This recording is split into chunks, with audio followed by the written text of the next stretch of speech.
best stylist in my salon, in the early days in any case, fully booked.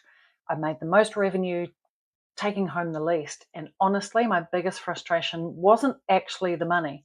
It was my team. And I couldn't understand why no one worked as hard as I did, why no one cared as much as me, why no one showed up the way that I showed up. I was the standard. I was my expectation. And for a long time, nobody could meet that. And what I didn't know or didn't understand yet in those days is that I actually was the problem. Hard pill to swallow. Welcome back to the Salon Owners Collective podcast. I'm Larissa, if we haven't met each other. Today, I want to share something with you that I've never quite shared in this way before. It's my founder's story. This is the episode, my story, but I'm not telling you so you can get to know me. I'm telling you because I see you in my story. And if you're working harder than everyone else in your business and your income, your freedom, and your life hasn't caught up to your expectations, this one is for you. Now, when I started out as an apprentice, probably like most of you. My first job was a dentist, and it was next door to the salon that I got my apprenticeship at. My mum wouldn't let me leave school until I had a job, and the dentist job was the first one that I could get. I was a chairside assistant. It was a good one, actually. It taught me a lot of discipline about working. And I did what every apprentice did when she gets a job. I put my head down, I learnt the craft, I got good at what I did, and I got good fast. So that was good. I got qualified, and within those first 6 months of being qualified, I ended up being the longest standing stylist in that salon. Now, when I arrived, it was a thriving salon, 7 team members, all working through their apprenticeship, and I was like the new baby in town. You know what it's like. But 6 months out of my apprenticeship, I was the longest standing. I was the most experienced. And on hindsight, I can see that she had a bit of a walkout. Not that I saw it that way at the time, but it was. And I was earning the most. And at the time, I didn't think too much of it. I was just doing the work. And then one day, one of the girls that had left to have a baby, she came back to visit, and we were catching up, and she mentioned that almost casually, quite casually, that she was thinking about buying or opening a salon. And that was it. That was the seed. That was the moment, right? I hadn't known that opening a salon or buying a salon was an option. Like, it just wasn't in my world. And what? I could buy one, I could start one. It hadn't actually occurred to me till that moment. And once it did, I guess I just couldn't unthink it, because I didn't get the job that I wanted. I did get the job that I didn't want, but I could see that they didn't know what customer service was, so I didn't really want to work there. And I was 20 years old, and as I was driving down the road, there was a vacant salon at the intersection in Wellington. It was a big brand, one that I had aspired to be like in some way. I wanted to be in an environment that did great customer service and was really fashion forward. And in Wellington, I felt like at the time, there was nothing that did neither. There was no brand that did both. Couldn't we just be great at customer service and do an amazing experience and be really fashion forward and cutting edge? In any case, there was a brand that I admired for one reason or another that moved out of the location. There I was sitting at the lights, and despite just feeling like a little girl at the time, 6 months out of my apprenticeship, in comparison to the brand that used to be in that location, they'd moved into town because they were growing. And I remember sitting at the traffic lights thinking, oh, maybe I could just open my own. So I called my dad, said, hey, Dad, take me out for dinner, because that's what you do when you're 20. Take me out for dinner, Dad. We had dinner, we talked it through, and then straight after dinner, we went back to his office, and he opened up a spreadsheet. I pulled up a chair. We worked on that spreadsheet to see if it could work until 11 o'clock that night. And outside of that conversation, I had no business training, I had no roadmap, no guarantee. I was just a 20-year-old girl talking to her dad and looking at a spreadsheet that said, oh, well, this could work. In 6 weeks to that night, I was open. And it was really good because there was no time to second guess or wonder if I was doing the right thing. I just took massive action out of ignorance, I think. But the salon grew. I grew with it. And after a while, I was the busiest column. Well, I guess I started it, so I was the busiest column. I had the most clients. I turned over the most revenue. I'd had my first apprentice. My first senior had come and gone. and the team grew to 5, but I was still taking home the least pay.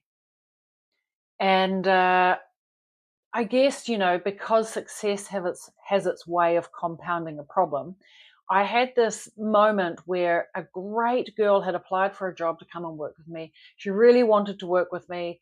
The things that we were doing in the business, the kind of ideas and whatever, for whatever reason, she was really attracted to working with me. But she said, I want to work with you, but I don't want to work where your salon is. I don't want to work in the suburbs. She was in the city. She wanted to work in the city. And so I started to think about a second salon, as you do. But what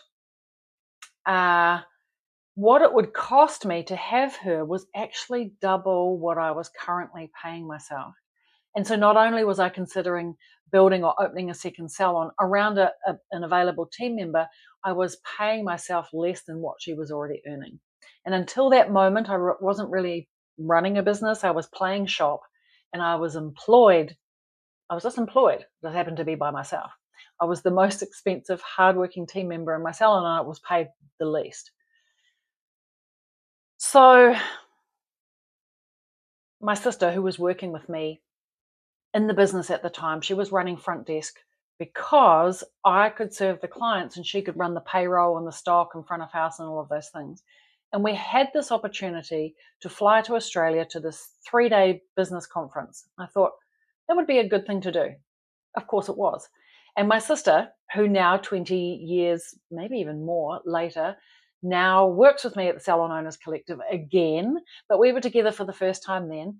And it was at that conference that we went to in Australia. Like in those days, I was, 22, 23. It was a pretty big deal for business, fly to another country, take my sister with me.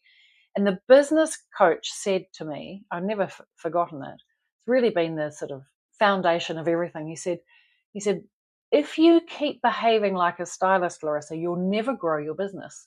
And then he proceeded to offer to break my arms on purpose. And the idea was that I would go home with 2 broken arms and cast, and I would have no choice but to stop serving the clients. We all laughed, but that idea, that premise really stayed with me for quite a long time. But at that time, I wasn't ready. I couldn't see or couldn't imagine what he was saying to me and the leap that he was describing. Like, it was just too big for me at the time. So I didn't leap, but I did take 1 day off the floor. Actually, it started with 3 hours and I built it up to be 3 days. Went from 3 hours to 1 day off the floor. And as the business grew, like not slowly, but quickly, because I took that day and I reinvested it into my team, into training, into workshops, into, working on the business instead of in it, bringing clients into the business. And it worked. So I took another day off the business and the business grew again. And each time I took a day off the floor, just 1 day, the growth was exponential because I was buying back my time and reinvesting it into the things that actually multiplied my time. And that's my people. Like, the math makes sense. I could spend an hour behind the chair and I could earn $197, let's say, or I could spend that same hour mentoring 5 of my team, teaching them what I knew so they could go and earn $195, because probably at that time they were earning 100 and I was doing 195. And if I could teach them some skills, they could go and earn $195 each per hour. And running that session, working through techniques, communication, consultations, that each go out and earn, or like 20%, 100% increase on their productive time. So not $197 an hour. I worked out that my hour was worth $850. Actually, I did a podcast on this topic not that long ago. I'll find the link to that episode and I'll put it in the show notes, and then you can have a listen to that. And that $850 came from, like, I didn't touch a single head of hair. And so that's when the talent development engine was born. It wasn't named that at the time. I've subsequently renamed it for Salon Mastery, but not as a concept, but as a lived realization. Like, I lived through that. And then I realized I could teach my managers to do the same. So later, further down the track, when we were a big team, I had I think there was 5 of us, I count myself, 5 of us on the management team. And if each one of them took the time off the floor to mentor their subsequent teams, then I could replicate that result again and again. So the coach wasn't wrong, and I didn't need to break my arms, and luckily he didn't. But I did need to build proof of concept. Like, I did need to live through that one day at a time so I could really see that that was true. And really, it was then that was a decision for me that I decided to go pro. Like, each time I took a day off the floor, it was me deciding to go pro, go all in on business. And now I call it not go pro, but go CEO. And that go CEO, like, it sounds fun, but it's not something that happens when your revenue hits a number, then you decide to go CEO.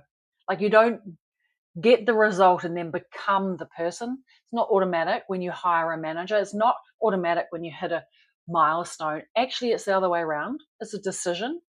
It's a conscious and deliberate decision to go pro, to turn into a CEO. So we're going to call it go CEO. Like, you make the decision first and then you get the result. You don't get the result and then become. And this is really the reason that most salon owners, like, they don't make it. Most salon owners get stuck in a 9 to 5, well, probably a 9 to 8 if you think about late nights. 6 days a week. I spoke to someone on a call the other day who's working 6.5 days a week. She's doing all of the things. And it's because nobody is telling you that there's a choice you need to make. And that's why I'm telling you today, there's a choice you need to make. You can't drift into being a CEO, salon CEO. You have to decide. And so growing a business isn't a straight line.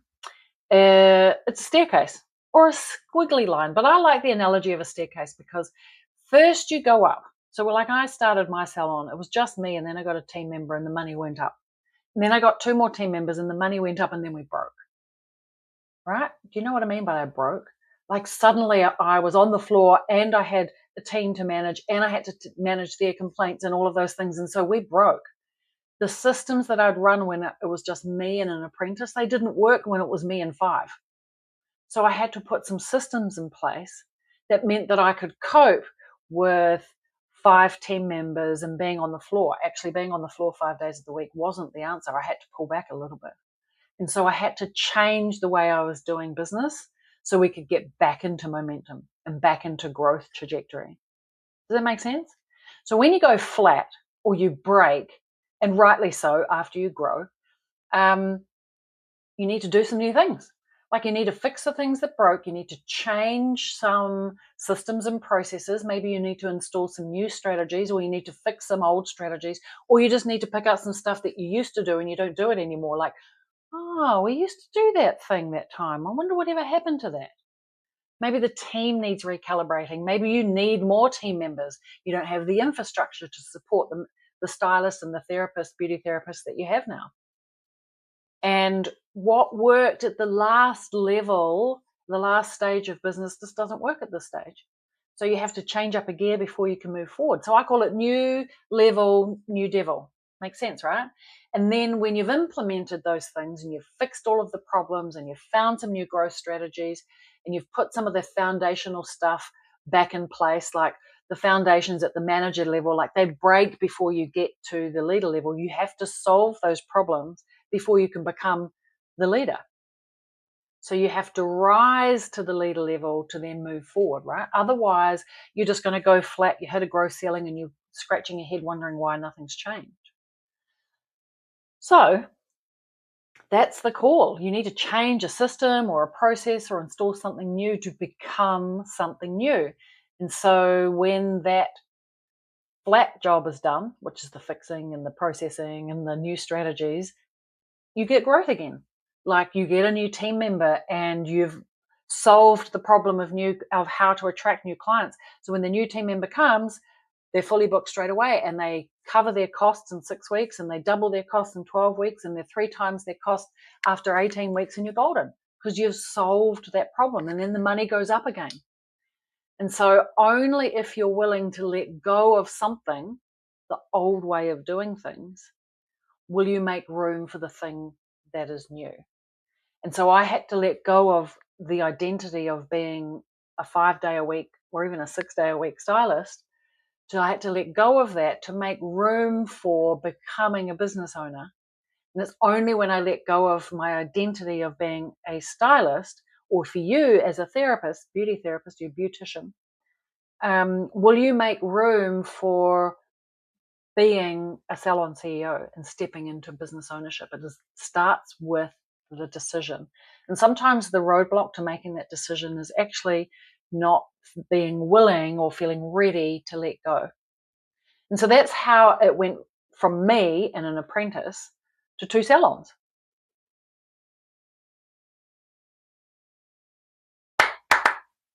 Sorry, courier at the door.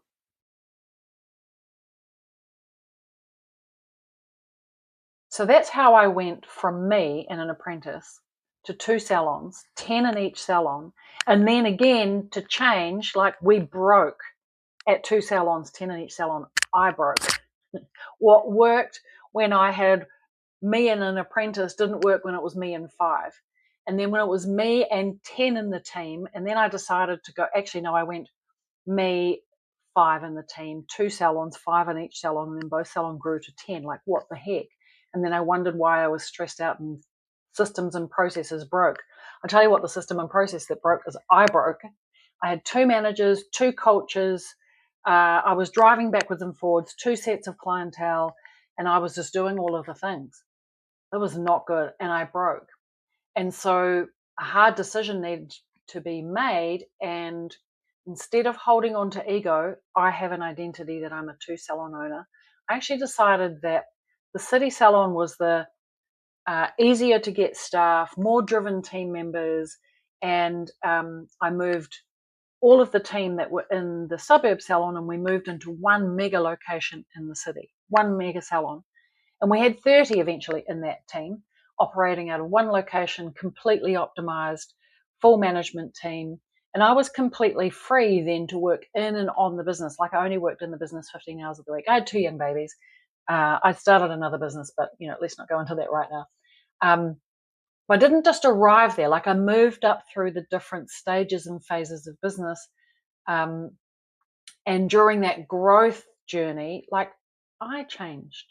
I had to grow. Like I didn't open my business at 20 knowing how to be or feeling ready to run the business that I eventually ran. Like I didn't even have the vision that I would get there, that it was possible. Like I'd only just worked out that I might even open a salon.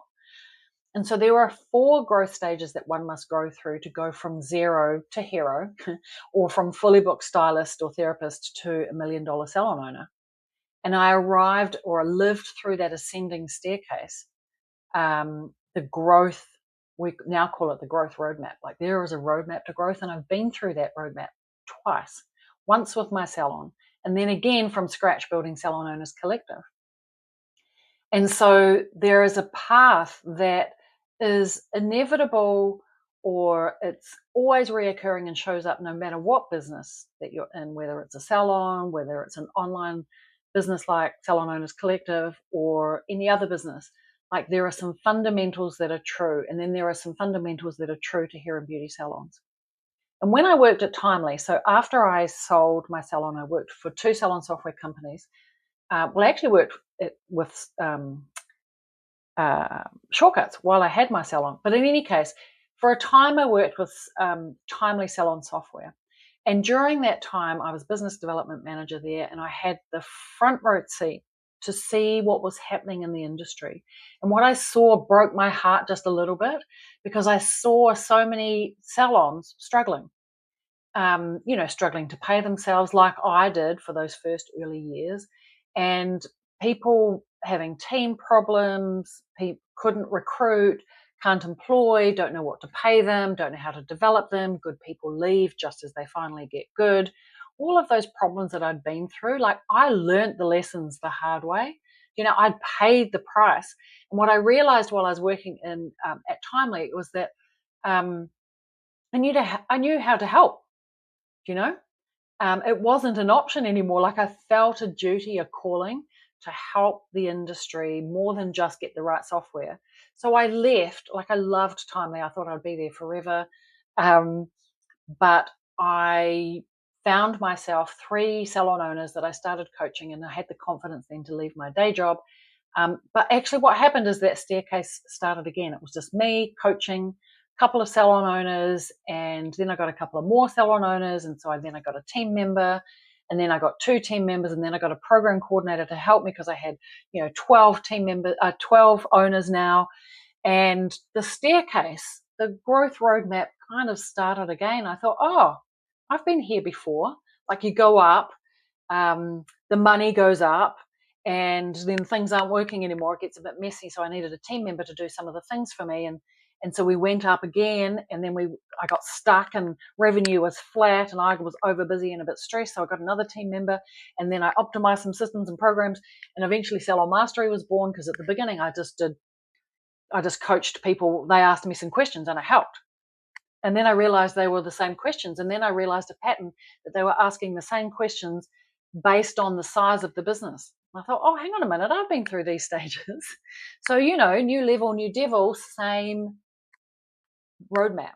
And it was then that I realized that the Salon Master, what I call now the Salon Mastery Roadmap, the $1 Million Game Plan, there's a pattern here. And so now we here at Salon Owners Collective, we're a team of 11. I think actually we've just gone 12. And we work with over 120 salon owners all around the world. And we have the $1 Million Growth Plan, not only for me to use for my own business, but Salon Mastery. Also, we run that through with Salon Mastery. And of course, now we hit a roadblock. And the roadblock was that we had too many tools and strategies that we were throwing at salon owners. And I was like, this is not good. You come into this a few years back, just before COVID, you come into Salon Mastery, and we've got like 12 different tools that you need to use to operate your salon better. I thought, oh, this is not good. And so I'd taken all the tools that I'd used out of my salon and taken 20 years to work out how to use it, and was now giving it to salon owners. But then salon owners were having a hard time dealing with 12 different tools. And so I've got to do this better. New roadblock, new problem, solve the problem. And this is when my Salon CEO was born, which is the operating system that runs your team, runs your finances. This is where we've now put the talent development engine. My Next Pay Rise lives in there. The salon playbooks that hold your systems and processes so they're seamless, they stay alive, your team use them. They're not locked in a drawer on a piece of paper somewhere that nobody looks at. But what's relevant between running a salon and even running Salon Owners Collective, same stages, same pattern, different business, different devil at every level. And that's how it's all come together. Not because I read about business stages in a book, but because I lived through them, and I'm living through them again. And so I wanted to make sure that you didn't have to figure them out alone the same way that I did, because it took me a long time to work it out. And I want to make it faster for you. So I think that's kind of my message for today, because it's, it's enough to sit with. So if you're fully booked, working harder than anyone else in the salon, and your business hasn't caught up with your goals and dreams and aspirations, it's not because you're not capable. You're just still working hard, probably on the wrong thing at the wrong stage of business that you're at. And so my invitation to you is to go CEO. Like, to go CEO is a decision, and it's waiting for you to make. It doesn't require you to have it all figured out. I've done a lot of that for you. And it doesn't require a massive leap. It just requires a little bit of time out of what you're doing right now. Like, I suggest to start with 3 hours, and then we just build a little bit at a time. And then the math does the rest, right? Buy back your time and get leverage out of the time that you're investing. Like, just being busier and working harder isn't the answer. So next week, I'm going to tell you what happens after you make that decision, because the first part is make the decision to go pro, make the decision to go CEO. Like, honestly, that's the easy part. You just have to want it. And what comes next is letting go of some of the things that you're in right now and building the systems that create a business that run without you, without you needing to be there every moment, because that's why salons and salon owners stall, if I'm honest. And I don't want that to be you. So before you go, I want to invite you to do one thing, and that is watch and walk through the $1 Million Growth Plan. Like, it's a free walkthrough. I've created it for you because it maps out the exact stages and phases that every salon goes through. I've been through them a couple of times. And it shows you first what stage you are right now and what challenges are coming, like what to expect next and where to put your focus and your energy so that it's not wasted. Because if you're just watching the latest thing on Instagram and decide to do that at random, then you're probably doing the wrong thing at the wrong time. And most salon owners are doing the wrong things at the wrong time. Like I did that. It's like throwing spaghetti at the wall and wondering why nothing sticks. So the growth plan gives you the map and it allows you to, assess yourself against that. So I'm going to put the link to that in the show notes of this episode. So go and watch it, do the assessment, find out where you are, because there is a path and it does exist. You just need to know where you are on it and what to do next. Every level is going to cost you something. The first thing it costs you is who you thought that you were or who you think you are now, because to get to where you need to be, something needs to change. So go CEO, one day at a time. I look forward to checking in with you. Same time, same place next week on the podcast, episode 2. All right. Ciao for now.